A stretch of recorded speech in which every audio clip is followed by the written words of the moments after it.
2 నిమిషాల మౌనం పాటించాం. ఆ తర్వాత ఈ ఘటనకు సంబంధించి డీటెయిల్గా ఇన్వెస్టిగేషన్కి వెంటనే ఆర్డర్స్ పాస్ చేశాం. ఈ ఘటన ఉగ్రవాద చర్యగా కేంద్రం చెప్పుకొచ్చింది. అసలు ఏం జరుగుతోందో డీటెయిల్గా మాట్లాడుకునే ప్రయత్నం చేద్దాం. రిటైర్డ్ ఆర్మీ కెప్టెన్ అనంతకృష్ణ మనతో పాటు లైవ్లో జాయిన్ అవుతున్నారు. It's an honour sir. ఒక్కసారి ఆయన ఇన్వైట్ చేసే ప్రయత్నం చేద్దాం. సార్, కెప్టెన్ అనంతకృష్ణ గారు, thank you so much for joining with RTV. మరీ ముఖ్యంగా మీరు చాలా అంశాన్ని లాస్ట్ టైం మాకు చెప్పుకొచ్చారు. మరి ముఖ్యంగా పాకిస్తాన్తో మీరు పోరాడిన ఘటనకు సంబంధించుకుని మీరు చెప్పుకొచ్చిన నేపథ్యం, ఇప్పుడు ఈ ఘటన ఎలా చూడాలి? ఈ ఉగ్రముఖలు వాళ్ళ నెట్వర్కింగ్ ఎలా విస్తరిస్తూ ఉంటాయి? ఈరోజు ఒక డాక్టర్ బయటకు అంటే ఇన్వెస్టిగేషన్ చేసి బయటపడితే వాడొక ఉగ్రవాది, ఇది బయటపడిన నేపథ్యం ఎలా ఉంటుంది? వీళ్ళ ఉగ్ర నెట్వర్క్, వీటిని ఎలా మనం బస్ చేయాల్సి ఉంటుంది సార్?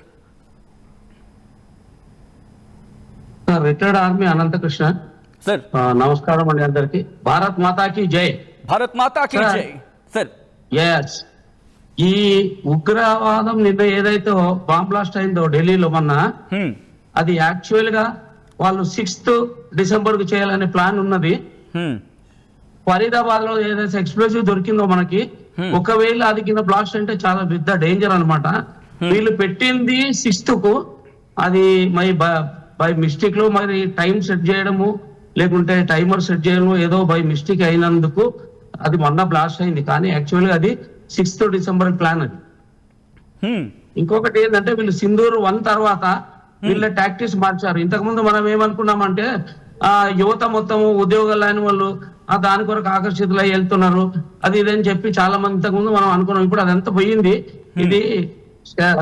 ఇది ఏమంటారు ఇప్పుడు, స్కాలర్ అంటే ఇప్పుడు ఎడ్యుకేటెడ్ పీపుల్స్ అంటే ఒక డాక్టర్ వృత్తిలో ఉండి పని చేస్తున్నారంటే మన భారతదేశము చాలా డేంజర్ లో ఉందని మనం అర్థం చేసుకోవాలి. ఓకే, దీనికి ముఖ్య కారణాలు ఏంటి అంటే, ఒక దేశము బాగున్నా వాడికి నచ్చదు, వాళ్ళు బిచ్చం అడక్క తిన్నా కూడా వాళ్ళ బుద్ధి మారదు. పాకిస్తాన్ది సింధూర్ 1 వాళ్ళకి సరైన జవాబు ఇచ్చినాము, మనము మానవత్వంతో ఆపాము. అది కంటిన్యూ చేస్తుంటే ఈ రోజు ఈ ప్రాబ్లం అయ్యేది కాదు. Right, sorry for the interruption Anantakrishna గారు, కెప్టెన్ అనంతకృష్ణ గారు. ఇక్కడ మనకి మాట వినిపిస్తుంది, ఇక్కడ సింధూర్ ఆపరేషన్ సింధూర్ అనేది ఆగలేదు, కంటిన్యూ అవుతుందని చెప్పి. బట్ దాని గురించి డీటెయిల్గా మాట్లాడుకుందాం. అసలు ఈ ఉగ్రముఖ నెట్వర్క్ అనేది ఎలా బిల్డ్ అవుతుంది సార్? ఎందుకంటే మనం పహల్గామ్ అటాక్ తర్వాత ఆపరేషన్ సింధూర్కి సంబంధించి, పహల్గామ్ దాడి తర్వాత ఆపరేషన్ సింధూర్ని ఆన్ చేసిన తర్వాత ఈ స్లీపర్ సెల్స్గా మాట్లాడుకుంటున్న వాళ్ళు అసలు భయం రాలేదా, భయం లేదా? ఈ నెట్వర్క్ ఎలా బిల్డ్ అవుతూ ఉంటుంది సార్ సాధారణంగా? అంటే ఉగ్రవాదంకి వ్యతిరేక ప్రపంచంలో ఒక భారతదేశమే పోట్లాడుతుంది, మిగతా దేశాలు కూడా సహకరించాలి. ఈ ఉగ్రవాదము మొత్తమే మాడి మసి అయిపోవాలి అంటే మళ్ళీ సింధూర్ 2 స్టార్ట్ చేసి మొత్తం ఉన్న ఏరియాలో ఉన్న ఉగ్రవాదాన్ని పాకిస్తాన్ లో వేరి వెతికి కొడితే గానీ ఇది తగ్గదు. ఇంకొకటి, దీనికి మెయిన్ కారణం ఏంటంటే, మన దగ్గర మిస్టేక్స్ చాలా ఉన్నాయి. ఆధార్ కార్డు అడ్డం వచ్చినోనికి ఆధార్ కార్డు ఇస్తున్నారు, బయట దేశంలోకి వెళ్ళి ఎంతో మంది చొరబాటుదారులు వస్తున్నారు. ఇది మన ఓట్ బ్యాంక్ రాజకీయం మానుకోవాలి. మిగతా పార్టీలు ఓట్ బ్యాంక్ రాజకీయం మానుకొని వచ్చిన ఆధార్ కార్డు ఎవడు వాడు కనీసం ఎక్కడి నుంచి వచ్చారు ఏం తెలియకుండా అడ్డం గిడ్డం ఆధార్ కార్డులు ఇస్తే కొన్ని లక్షల మంది రోహింగ్యాలు ఈ రోజు భారతదేశంలో ఉన్నారు. ఎక్కడ ఇన్సిడెంట్ జరిగినా ఫస్ట్ మన హైదరాబాదే మూలమైతుంది. అంటే మీరు అర్థం చేసుకోండి ఎక్కడున్నారు ఉగ్రవాదులని. మనమే పోషిస్తున్నాము, మనలోనే ఉన్నారు ఉగ్రవాదులు, మనకు తెలియడం లేదు.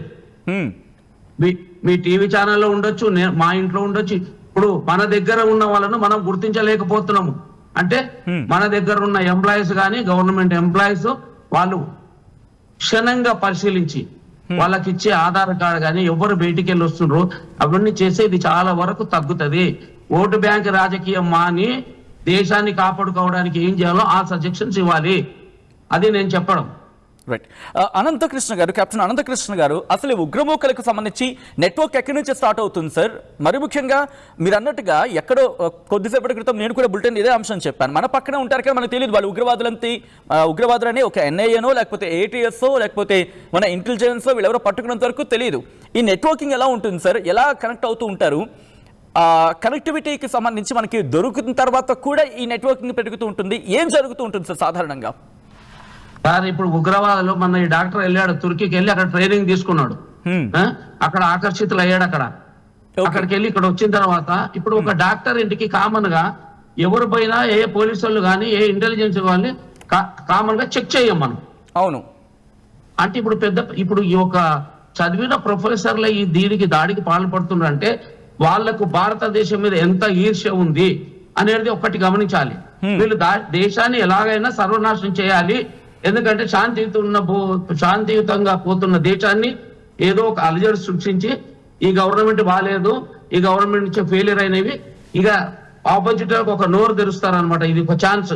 కానీ స్వతంత్రం వచ్చినప్పటి నుంచి ఇప్పటి వరకు మనం బేరీజ్ వేసుకుంటే ఈ 11 సంవత్సరాల్లో టెర్రరిస్ట్ ఎంత తగ్గింది, అంతకుముందు ఎంత టెర్రరిస్టులు ఎన్ని అటాక్లు అయినాయి, ఎంతమంది నాశనమైన.